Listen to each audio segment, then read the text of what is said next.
Hey guys, welcome to another edition of Insight to Impact. This week I sit down with Zach Liu, Director of Subsurface CCUS at Harvestone Low Carbon Partners. Zach has made a successful transition from technical roles in conventional oil and gas to leading the charge in the carbon capture and storage space. Throughout his career, he's built expertise across engineering, geology, and petrophysics, rising to business leadership in the energy transition.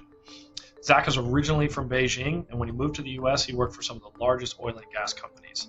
What really stood out to me during our conversation was his ability to passionately share the why behind his career choices. Zach also served as the international president of the SPWLA, advancing petrophysics and formation evaluation worldwide. As a key player in the energy transition, he's shaping the future of energy production, and I'm so excited to share his story with you. So let's dive right in.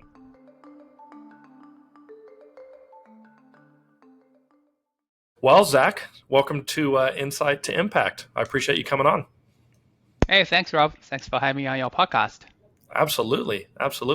So I guess we can just jump right in and just get started with maybe give some of the listeners and myself, for that matter, just like the early context to your career and how you got started and sort of where you've come from. All right. Thanks, Rob. I have been working in the oil and gas for about 20 plus years. Actually, when I was born in China, a small town called Sichuan, Zigong. Many people do not know that, but there's one tidbit of useful information is that it was actually the place where people drilled the first well deeper than 1,000 meters. That's about 3,000 feet in the world. That was in 1835 using percussion drilling tool. At that time, that was like their PDC drilling bit of our times. I was born actually 4 miles from that. So they drilled those wells actually to produce brine. And from those brine, they produce natural gas as well. And the useful thing is the brine, and they burn the natural gas, evaporate the brine to make salt. So how interesting is that? So I was born in an area where it's pretty rich in natural gas. Actually, when I was a kid, we were riding in gas bag bus. So on top of the bus, there's a bag filled with natural gas as a power, not a compressed gas, not diesel, not a gasoline. It's just a balloon of a natural gas to power the bus, which is very interesting and some interesting adventure. In retrospect, that's probably not the safest bus to ride, but we ended up okay. My background came into the oil industry when I finished my college. I worked for Schlumberger for a couple of years, working their wireline tools. And then I came to the U.S. In the 2026. I studied UT Austin for my master in petroleum engineering and studied geology in University of Houston as well. I feel like a good combination of engineering and geology is always a good tool to work in the oil and gas industry. Later, I had the fortune of working for a few companies, BP, Schlumberger again, and also worked a long time for Kinder Morgan, working a lot of carbon capture storage wells, CO2 EOR wells, and the CO2 gas wells, where I kind of cut my teeth on the CO2 business. So we were doing CCUS before CCUS were really kind of cool and sexy thing like now. In the recent couple of years, I focused on CCUS to work for GHD Wood, and recently I'm leading the carbon capture and storage projects in Harvestone, where we are producing ethanol from corn, and we capture and store the CO2 emission from the ethanol production to further reduce our ethanol carbon index. So we have been able to commission our first CCS operation in 2023. That has been injecting for about a year, and we're in the process of building CCS for the other 2 ethanol plants we are operating. Wow. Yeah, no, that's a lot. And that's a pretty interesting journey. It sounds like from an early age, given where you were born and grew up in China, you had pretty much a firsthand look, or at least a close relationship with drilling and with energy. Exactly. Yeah, it's actually an area where very rich in natural gas, and even now they produce enough natural gas, producing unconventional gas. I have really fond memory with those gas bag bus. So if for those of you who are not familiar with it, just go Google Zigong gas bag bus. You will see the bus I'm talking about. It's fun to see. Yeah, yeah. So would you say having that close proximity to the industry in that way, as a young kid, would you say that sort of piqued your interest, or were you always did you feel like you were always interested in some type of technical field, whether it was engineering or geology? I think from very young age, I kind of know that I'm going to be more the engineer type. So I'm pretty good at math growing up, just like many kids in my class. Then focused on learning math, and I started engineering in college. And then it was a kind of a little bit accidental. I joined the oil industry. It was one of my friend who joined the Schlumberger earlier, and then he said, "Hey, this company is really great, and they're hiring smart engineers. Would you like to try?" Then one thing leads to another. A few months later, I started working for them and working on their new generation of wireline data acquisition tools and acquisition softwares. So how long was your first, I guess, sort of either project or assignment that you had with Schlumberger? I worked for Schlumberger for about 4 years. When I was first working for them, I was actually in Beijing, China, where they're expanding their um, uh, oil field service in China, at the same time building up their research and development capability in China. So I was one of the early employees in the center, and that center has grown quite a lot in the last 20 years. Now it's one of their major technology center. I worked for them for 4 years, but then I realized in order for me to really progress in the oil and gas industry, I would like to further my education in the US for petroleum engineering. That's when I came to UT Austin to study my master in petroleum engineering. That has helped my career tremendously. Yeah, yeah. How would you say you found the difference between the engineering field, or at least being within the oil and gas industry and engineering in Beijing, and then when you came here? Did you find much of a difference? Was it basically just like the culture adjustment, or did people operate differently, or what was that experience like? It was it was probably the best decision I made in my life. I would say is coming to the U.S. for my graduate school. It helps me tremendously, not only further my education in petroleum engineering and later learn the petroleum geology as well, but also opened my eyes to the opportunities in the US.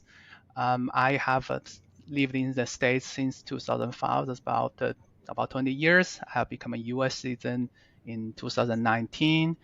I'm really proud of being a U.S. citizen, and really I love the lifestyle, the democracy here, everything, all the opportunities which has offered here. I found like that has helped me tremendously, and both my family and my kids have really appreciated the opportunity living here. And I think for a lot of people, oil and gas offers that channel, that avenue, or that opportunity to basically pick up and move across the world, and in a situation where otherwise they may not have really had that chance to. That's correct. Yeah, oil and gas is a really complex business, and it has its up and downs. It has its challenges, but when it's a very critical business, I'm talking about the energy industry in whole, to power the civilization, to power the lifestyle people want. So with that, that comes with the travel, comes with um, interacting with people, comes with technology, comes with all kinds of innovation, and that's really attracted me to this industry, and I plan to stay for the rest of my career in the industry as well. Yeah, yeah. Have you gotten any other opportunities to maybe relocate again, or even if it's just temporarily for other projects, or once you got to the States, was it pretty much you've made up your mind that this is the place you want to be?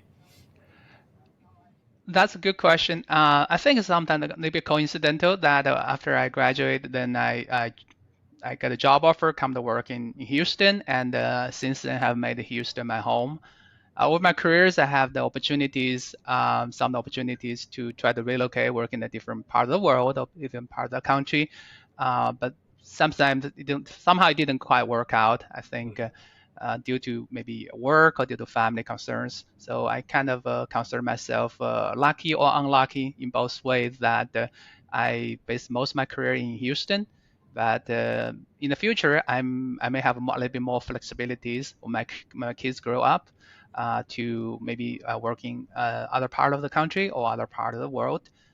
But I do have done a lot of traveling with my work in Mhm. U.S. and traveling internationally for work. So definitely, I'm looking forward to in the future maybe I can do a little bit more uh, traveling as well.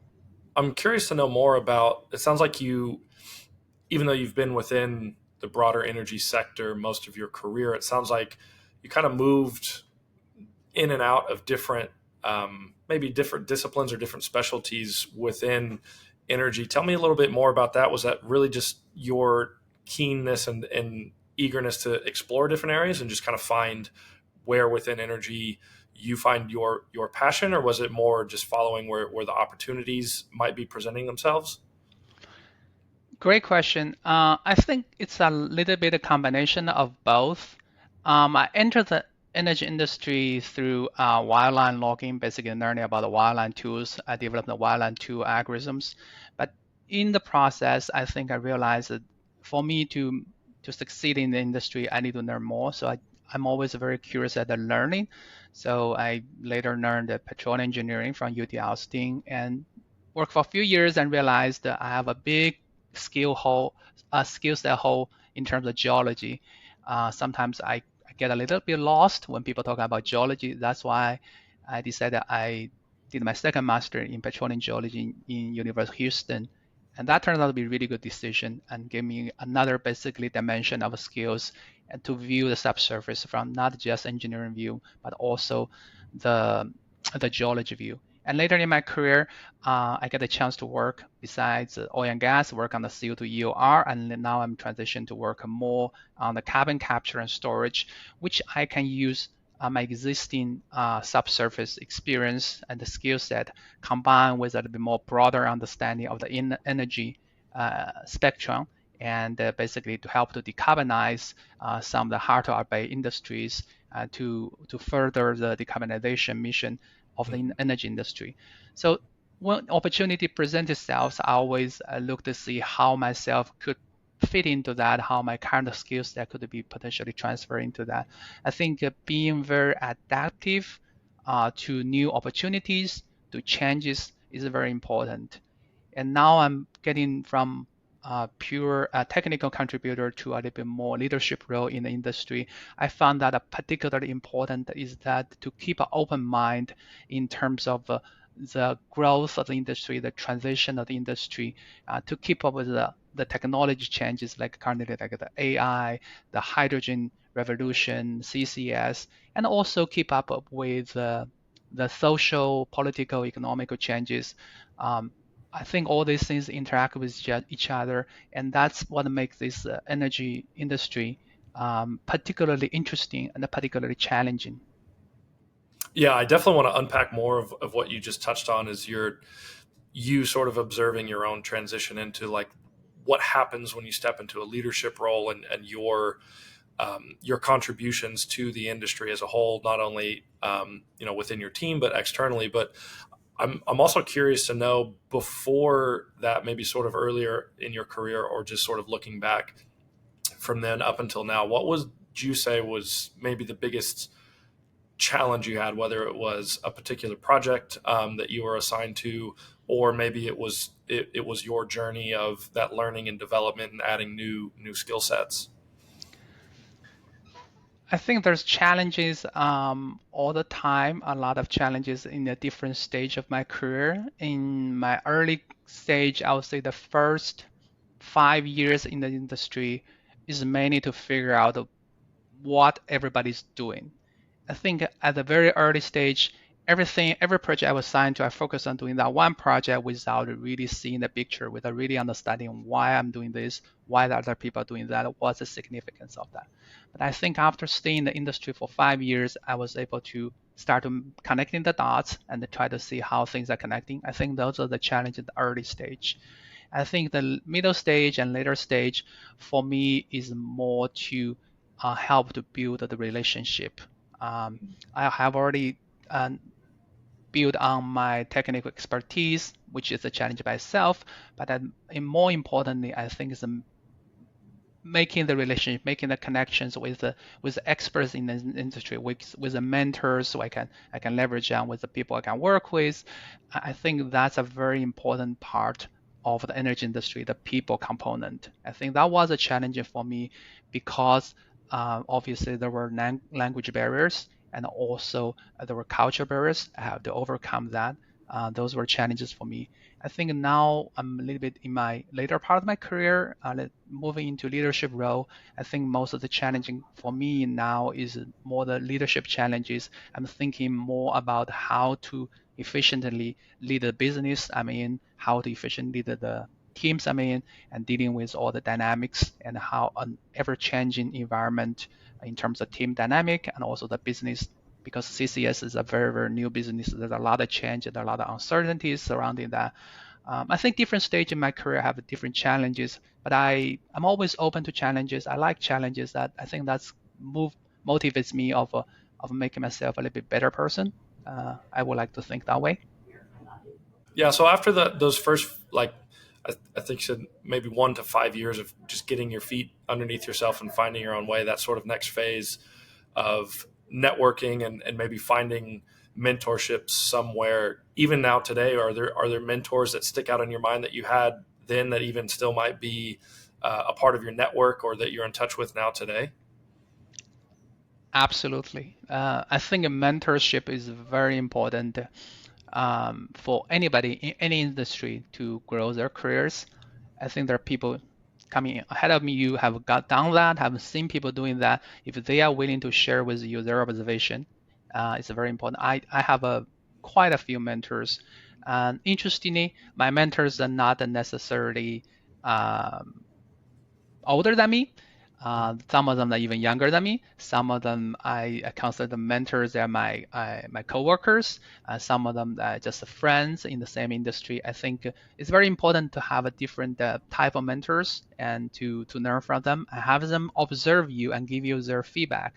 Just as a sounding board, sometimes a trusted circle, you can bounce your idea without feel like that's a safe space to discuss things. I think that's very, very important. I do have a few of those circles, which have helped me tremendously.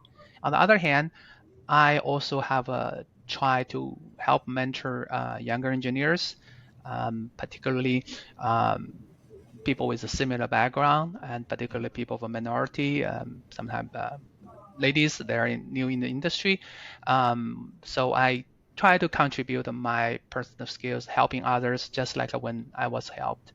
Um, I I like to think I have done a few, made some impact of some of the Mm-hmm. younger engineers in their career in a positive way as well. Where do you place that in terms of priority for yourself going forward? Do you have a process where you try and actively sort of offer yourself as a mentor? Do you encourage people to reach out to you, or do you just kind of passively pick up people along the way that you kind of see either have, like you said, similar background or maybe a particular set of skills that shows promise, or do you just kind of take it as it comes and just keep it in the back of your mind that it there's so much value that can be had in becoming someone's mentor? Um, the way I have done that, I think probably not the most efficient way, but I do have people reaching out to me. They see because I have my pretty extensive LinkedIn profile, and also I'm pretty active on LinkedIn, so that tracks a lot of profile views from engineers and younger than me, and some of them they see me doing things they probably want to do, so they will reach out to me and asking for advice. I think a lot of those mentorship is a little bit more informal in the sense that um, they see what I do and see that's things that they could have done. Some people I can see they are trying to imitate what I do. I think that's fantastic. Some people will ask me before they do that, and I'll give them honest feedback. Okay, well, I think you should do this, but if you want to do what I did, there's some catch to that. You need to know that. I wish I had knew that before I got in. Those type of things. So I'm always open to help people, mentoring them in a formal, informal way. So if there's any people looking at this podcast and I feel like I can be of any assistance, please feel free to reach out to me. Mm.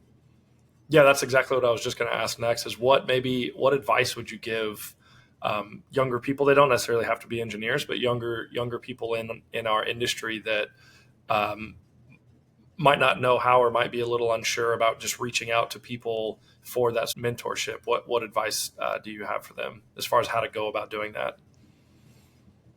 I would say most of the people who has been through their career have benefited having some sort of mentorship.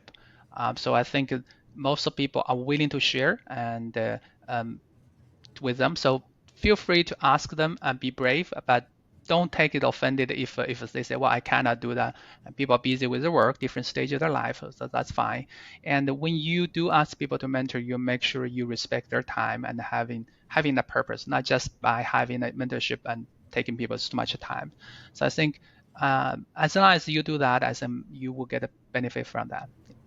Yeah, yeah. I think it's a big challenge for a lot of people, especially even on LinkedIn. If you find someone's profile, whether you have mutual connections or not, I think for a lot of people the notion is quite scary of just reaching out to a stranger, even if you can leverage that mutual connection, or maybe you attended a similar event in the past. If you can pull from their personal experience, that's great. But I think it's quite intimidating for people in general just to say, oh, should I really just reach out to the stranger and ask for help? Or like you said, understanding that they're busy and they have a lot on their plate. Why would they spend more time, um, mentoring me or hearing what I have to say? Yeah, I think one more thing besides reaching out to people for mentoring is that having actually more mentors than just one, I think is very important. As a mentors, they're imperfect. They have their own shortcomings. They have their limitation of views. Having quite a few mentors and ask them different views and synthesize and think for yourself is probably more important than just listening to what one mentor has to say and do what he tells you to do. I think that's very important. Nowadays, young people has access to a lot of new information, have access to more communication with different people through LinkedIn, through social media. Those were the things I did not have when I started my career 25 years ago. So I do definitely encourage them to reach out to more people and keep the mentorship, I would say, a little bit more informal way. I think that actually don't feel like a big burden for the mentors and the mentees. I think that helps a lot to keep that relationship going and mutually beneficial.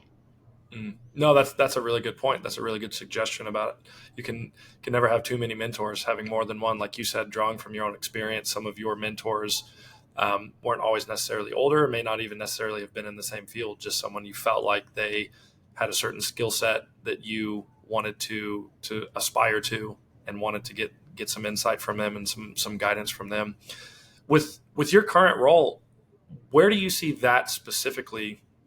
Obviously, being part of like the senior management team, do you think there's value in trying to incorporate that into a more sort of systemic approach to sort of guide and help lead younger people internally? Or do you think it's more about, like you said, following that journey of getting your feet underneath yourself, learning the technical side, contributing to projects and understanding the project life cycle and their role within that?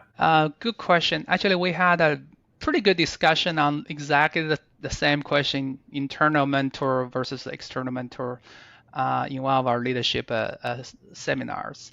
I think a lot of people, the conclusion is that probably the best way to do mentorship is outside your current company. I would encourage people to have internal, external mentor both and use them both for different purposes. I think you can use internal mentor in terms of to help you to understand better the company business, to help understand better how the different departments of the company interconnect and guide you through those processes. But in terms of more career development, in terms of a more skill sets and sometimes even career changes, I think those conversations are probably safer and better to have that with external mentors. And also, there are limitation of people working in the same company. They tend to have a little bit narrower view on the whole industry. I would think definitely having some external mentors will be very beneficial to help you to see a little bit more the wider part of the industry, not just your company. I think that's very important. It's a very valid point. It's a very valid point. There's obviously a lot of competition, whether it's competing for a limited number of jobs in the industry, but also you have competing players doing similar things or having competing technology or proprietary ways of winning these projects. How do you think that sort of aligns with the notion of go out and find some external mentors that aren't just a part of your team or a part of your organization? Well, I guess talking about competition, talking about career development, I think that's always the truth for any industry. I think um, when the industry is good, it's growing, you tend to have more opportunities for people to grow their career. When the industry is in the downturn for oil and gas, probably since I would say since 2014 until the last couple of years, I think it was you will feel like it's pretty hard to really grow your career because there's just not that many opportunities. I think for a career, I think we're playing the long game. It's not like you have to achieve something right away this year, next year. I think the mentorship is the same way. A mentorship is a relationship with a person to person, and if you come to one person with too much objectives that this person have to help me in one particular thing, let's say getting that job, I think you're approaching that in the wrong way. I think the mentorship or any relationship with people is a long term. Hopefully, it's not going to be a transitional. And they may help you in a way you did not intend to. So I think try to maintain a long term relationship has a little bit long term view. Approach and mentorship will help you better in the career. They may not be help you right away this month, next month, this year, next year. They may come back and become very useful in a couple of years. And just have to be patient and build your network of mentors, connections, same thing. Yeah, I think having that downfield vision is extremely important. Absolutely. And if you have too much a short-term goal when you approach in the mentorship, you talk to people and the people see it. And usually that's a big turnoff for the mentors, even if they're willing to help you. So you're actually losing your opportunities. So Yeah. Yeah. Well, I wanted to circle back on a point you made earlier about, yourself and your career right now, where you have found yourself in a leadership role. And what you had mentioned is with that comes more opportunity for you to engage with the industry, whether it's through speaking events or forums or being a part of leadership committees. What drove you or motivated you to embrace that part of the leadership role that you currently have? I think, thank you. That's a very good question. I think having career visibility is very important for long-term career growth internally and externally. Earlier in my career, I have started trying to do a lot of volunteering for some of the industry societies. Started volunteering for SPWLA, that's the Petrophysics Society. I started from the local chapters as a webmaster, later as a local chapter officers. I volunteered for more than 10 years, and eventually I was elected as the president for the international, SPW International. I think that journey has also helped me tremendously. I made contribution to the society, helped to provide the leadership, at the same time help my career growth and learn a lot of skills. Even now, I'm continuing to volunteer as a past president for the foundation to help to give out the scholarships, grants every year. I found that the experience extremely rewarding.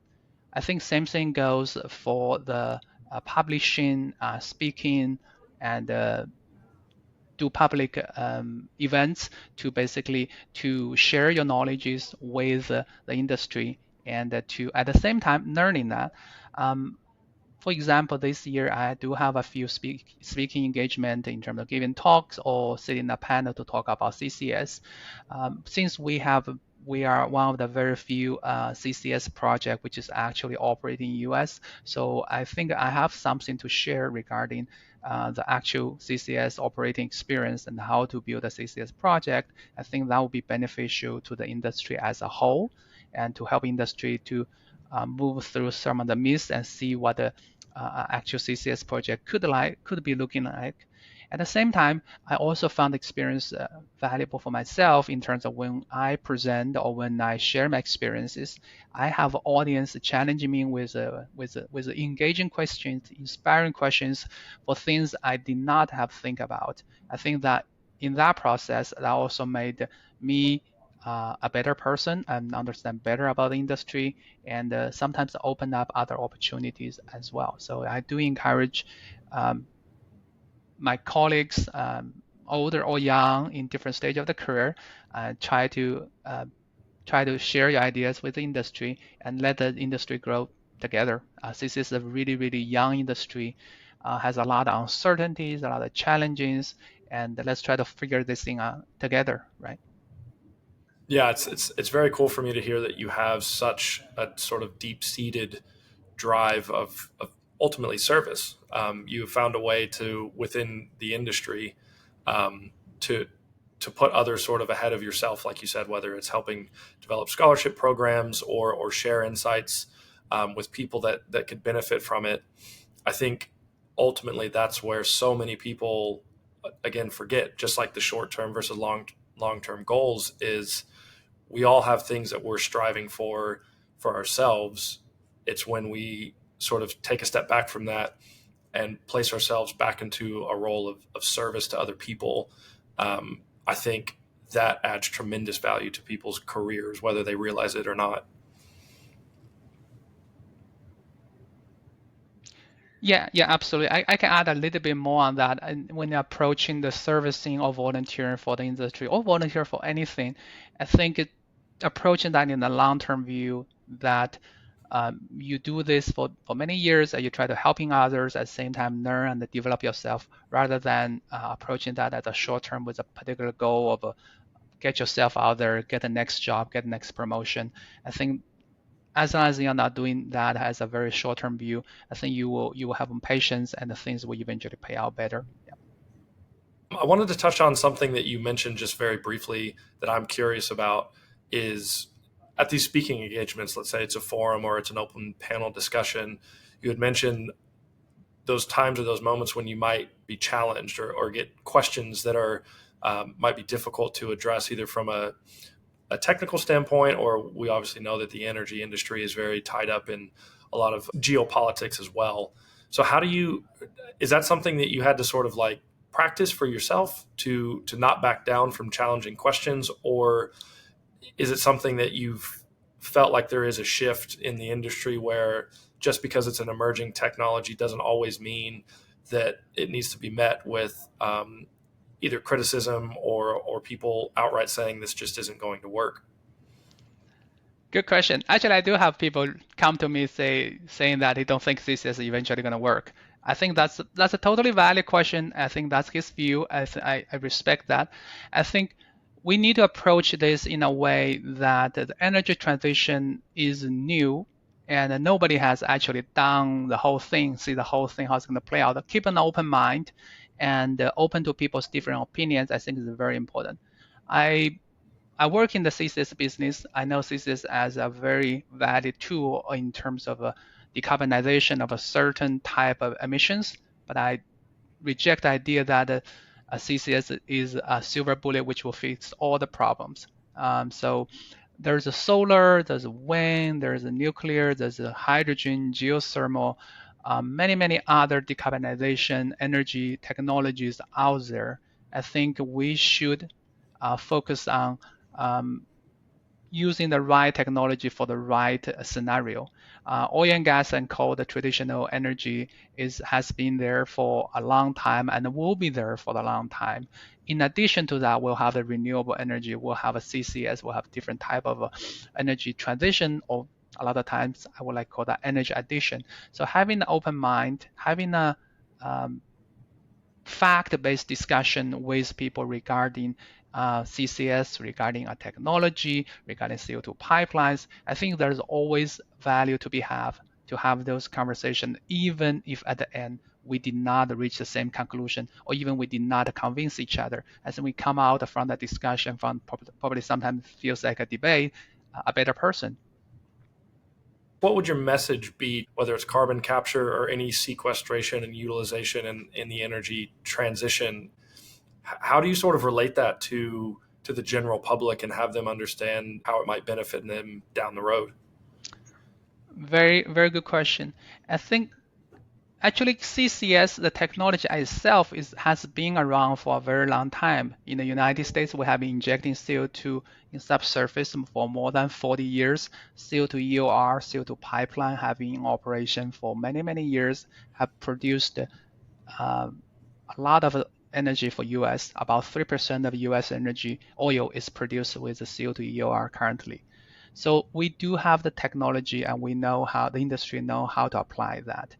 For those people who feel just found out about CCUS, just found about the CO2 pipeline, I would definitely encourage them to go back and look at a track record of a very good safety record of the CO2 pipelines and CO2 EOR operation in the United States. And there are challenges in the industry where we're trying to address currently is to help to convince the public that CCS as a general is a safe technology, including the pipeline, including the wells, including storage side, and we know how to manage that safely. It's no more dangerous than the natural gas pipeline, than oil pipeline, or than transmission line. It's like any other energy or public infrastructure. So we know how to manage that safely. So I definitely will encourage the public to have an open mind and go back and look at the numbers of this the CO2 EOR industry, and they will find maybe that will help them to put a little bit at ease out of what this industry can do for them in terms of the long term, both economically and also in terms of decarbonization and reduced emission. Because at the end, we all want energy security for everybody. We all want the safety, and we all want to have a decarbonization. And I think as long as we have the common goal in mind and keep an open mind, have a good conversation, I think we will find out that we have a more understanding in common than the differences. Would you say, from your perspective, that is the main concern is safety of the technology itself, and then followed by that maybe cost or overall impact on carbon emissions or climate change? What would you say sort of is the priority of concerns from your perspective? I think the main concern that the public concern for safety is probably a very big challenge for the CCS industry currently. You probably have heard in the news that there's a lot of challenges to CO2 pipeline, which is unfortunately the weakest link in the CCS. So there has been a lot of CO2 pipeline project gets canceled, and which in turn will cancel the whole CCS project. I think having the education to educate the public about the technology itself, not having a fact-based or science-based discussion rather than fear-based discussion, I think is very important. On the other hand, another challenge obviously is the cost of carbon capture and storage. And that part can be addressed with eventually develop a good infrastructure of a carbon capture and storage network, storage size, pipeline network, and also the progress of carbon capture technology to reduce the cost. Remember, solar and wind industry 10 years ago, they were also very, very high cost, almost prohibitive. Look at how much they have done in the last 10 years, reduced their costs by 80%, 70%. Now they're competitive to other energy sources. I'm very hopeful that in the next 10 years, and carbon capture storage costs will come down probably about 5%, 50%, sorry. I think in that case, that will help to address the cost concern, and that will become a much more useful technology and be much widely accepted, as long as we can overcome the cost and also the safety concerns. Given the opportunity over the next 5 to 10 years, whether it's improved technology or, like you said, efficiencies and cost, what gets you the most excited? I think it's the next 5-10 years, depending on how obviously the CCS or the whole renewable industry is very subject to policy changes, political risk. As long as if we move forward with this, I think in the next 5-10 years, we're going to see tremendous development in the building up the CCS infrastructure, more CO2 pipeline if they're being built, a few CCS multi-million ton per year storage hub in operation, I think that those will be a big milestone to stimulate the next wave of a CCS operation, because that will open up opportunities for quicker CCS development and for lower cost CCS development. And also, I'm very promising that I think it's very promising that more CCS or CO2 will be captured and being used for CO2 EOR operation and to produce more, I would like to call blue oil, because their CO2 emissions are close to or close to zero. So I think those are also very good application of CO2 CCS operation in the next 5-10 years. That opens up a lot of opportunities for the CCS industry. Yeah, it's a really good time right now to actually talk about how advancements in any industry, for that matter, might be affected by policy change. Obviously, we're not that far out from the new election cycle. How do you personally, whether it's in your role or in your current company, sort of fortify yourself against that, knowing that there are ebbs and flows in our industry, there are barriers that sometimes are put up and sometimes are removed based on something like an election? Very good question. The view, I think this is more my personal view, is that I think the decarbonization trend if you look at a little bit long term, more than 4 years, is there. It has been there in the last 20 years. It just grow stronger and stronger despite of the up and downs of politics. I think the long-term decarbonization will be there, and I'm very confident that the carbon capture storage is a very important tool, one of the tools to address the CO2 emission. So I think in the long term, the CCS business has a bright future. Even if there's a near term, you may have some challenges from politics. The way we approaching this is that we build our project based on current technology and based on current policy support. And hopefully in the future, with technology advancement and with increasing public support, and hopefully that will help us to open up other opportunities to build more projects. That's how we're approaching our projects. I think we are very conservative and cautious in terms of investing the money from our investors, and we would like to do that efficiently, safely, and working with the regulators so that we can build a project which makes sense, basically. Yeah, have you seen a shift, actually, now that you sort of touch on that as far as investment? Have you seen a shift in the last maybe decade that are supporting the energy transition technology or projects as a whole? Absolutely. I think the CCS industry had one time, I think from 2010 to 2019, there were some booming of the CCS project, but there were, due to some political changes or maybe a little bit too much ahead of time, a lot of those projects eventually did not materialize. But I think this time, with a little bit of more policy support from the US, Europe, Australia, Canada, I think this time the CCS industry feel like it's a little bit different and a little bit more come back a little bit more stronger. I think compare with, I always like to compare CCS industry with the solar and wind. I think solar and wind industry have gone through the similar process of a little bit up and down, challenging, and eventually now it's pretty mature and a proven industry. I think we were going to go through a similar process. And I have seen one study where they survey different investment bankers in terms of comparing the economics of solar, wind versus CCS and hydrogen. And currently, all of them think in the 2023, 2024, CCS and hydrogen is not as economical investment compared with solar and wind. But everybody during that survey says in 2030 or 2035 or 2050, they will expect the CCS and hydrogen become a more investable, more better return compared with solar and wind investment. So you will definitely see a more investment coming to renewable and coming to hydrogen, coming to CCS, I think that in the long term. Do you think there's room for more development in other areas, like, for example, whether it's ammonia or hydrogen? More of these projects are coming online almost because they're, from its early stage being associated with some type of production. So for ammonia, it might be also supporting a fertilizer plant, let's say, for example. How does that dynamic sort of work in the CCS space as well? Is there a plan to learn or to maybe explore other ways to actually utilize that feedstock in time?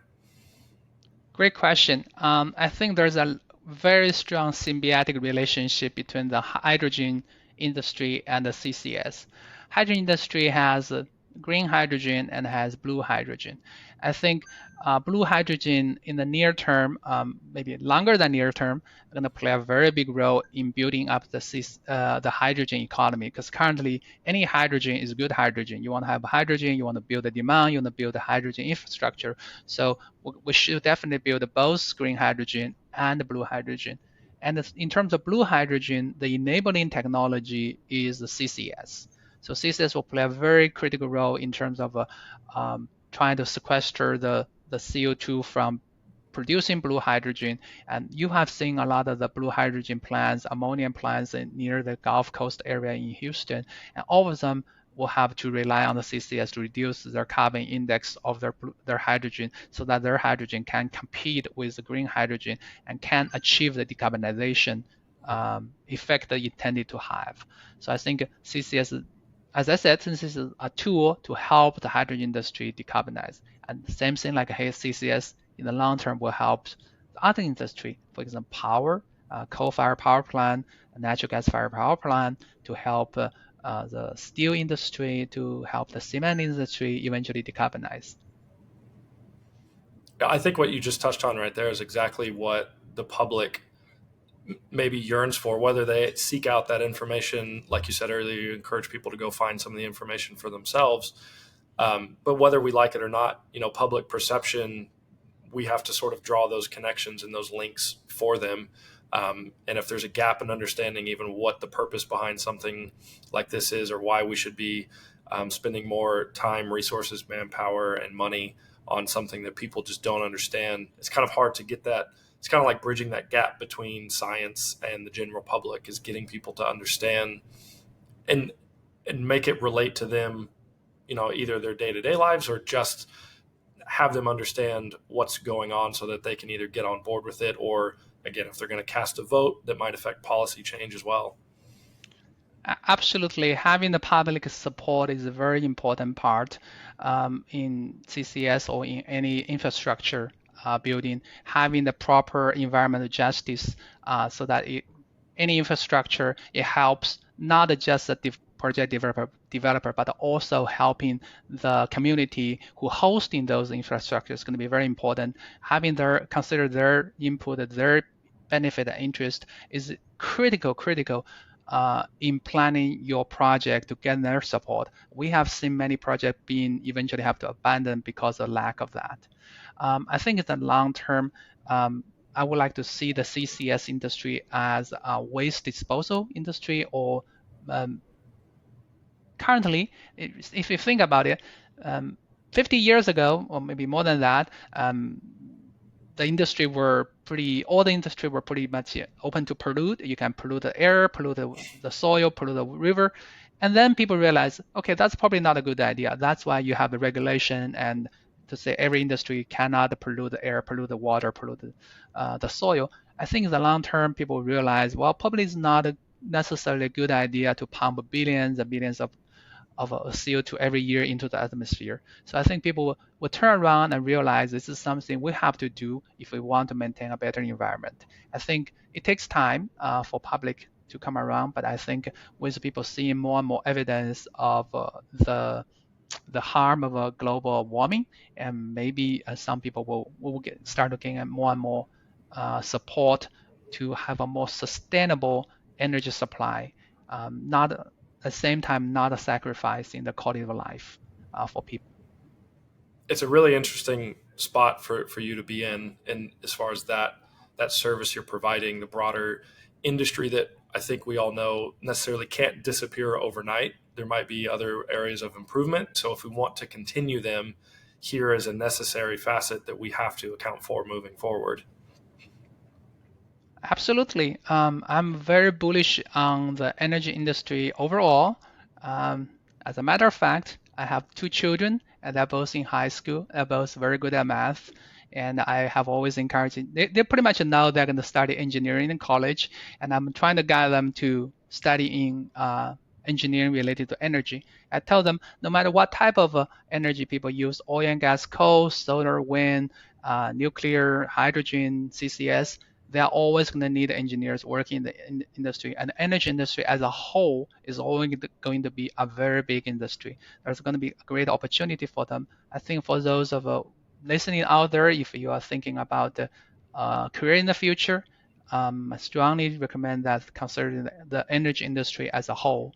I think energy is the enabling factor of the quality of life, has a very strong correlation to quality of life, and we still have a lot of people in this world who do not have access to reliable, affordable energy. I think they're going to need those energy to pull themselves out of the poverty. At the same time, in that would provide a greater growth opportunities, career opportunities for the next generation.